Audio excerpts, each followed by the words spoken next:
Hey, what's up S95B owners? The reason why I made this video is because with the new update that was forced upon us for the Game Hub is something that a lot of people are questioning whether the brightness was reduced or whether it was left intact. But I want to give you these settings. These are my calibrated settings. So even if you have the update 1302, which is this one, because my power went off on my TV, and when it powered back on, for some apparent reason, it automatically updated it to 1302. Now, if you look, I had the auto update off. So to me, that's kind of sneaky and shady, but at the same time, they probably intentionally did that for the simple fact is they have to force the Game Hub upon us, okay? So try these settings out for a great gaming experience. Brightness, I keep it at 40. Contrast, I keep it at 49. Sharpness, I keep it at 8. Color, I keep it at 30. Tint is at 0. Scroll down to contrast enhancer. I keep that at low because if you put contrast enhancer high, you're going to see too much overshadowing. And that's something that I don't recommend. Color tone, keep that to standard. White balance, I keep the R gain at -6 and the B gain at -2. Everything else stays at 0. Then for gamma, 2084. For the ST.2084, keep that at -2. Shadow detail, keep that at -2.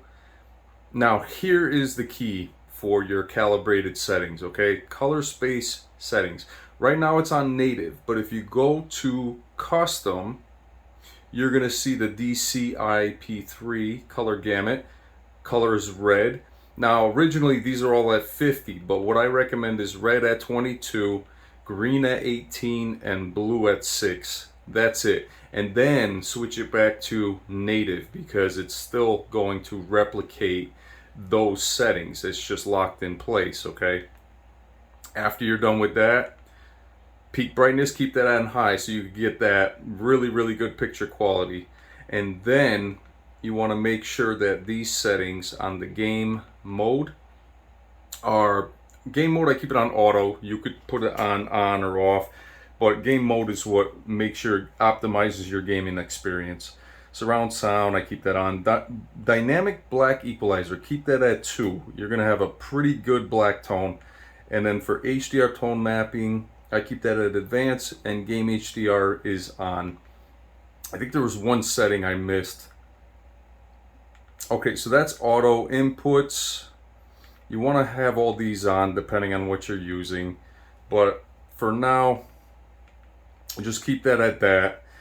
And that's really it.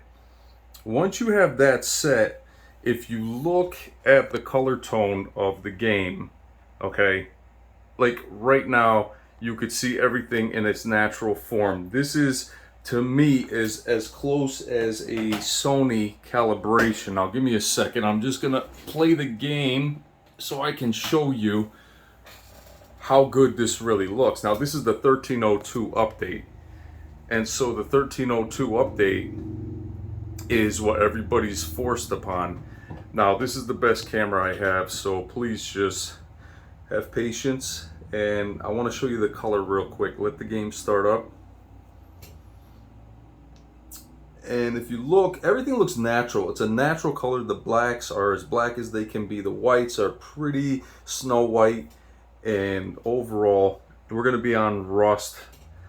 It's kind of a sandy map, so we're going to switch it over to another one. Give it a second. This game's a little buggy. Well, it's actually a lot buggy. So as you can see, I know this is just off the S21 Ultra phone, but this is good enough for me. It looks great on the screen. I'm giving you guys an example of what this looks like. Okay, you know what? Matter of fact, before the game starts, here is the calibrated color settings. Try these color settings out because you will be amazed at what these color settings give you, that natural look. Okay, now my goal and my plan is to upgrade to the A95K for gaming. That's going to be my primary TV. This one is going to be going back, but in the meantime I have to wait for the A95K to be available. Okay, so real quick, you see the settings after it's calibrated, and you can see what I did to the TV. The colors look natural and the brightness is just right. So you have an OLED feel with that QLED quantum dots. The reds are probably as bloody red as you can make them, and that's the way I like it. I like it to be bloody red. So hit me up with any comments. When you're looking at this, you could clearly see how good it looks. Yeah, it's getting bombarded, but this is what you're gonna expect from a really good calibration. So alright guys, I'll see you on the next one. Sub to the channel, comment, try these settings out, tell me what you think on your S95Bs. Alright guys, Stealth Dragons, we breathe fire. See you guys.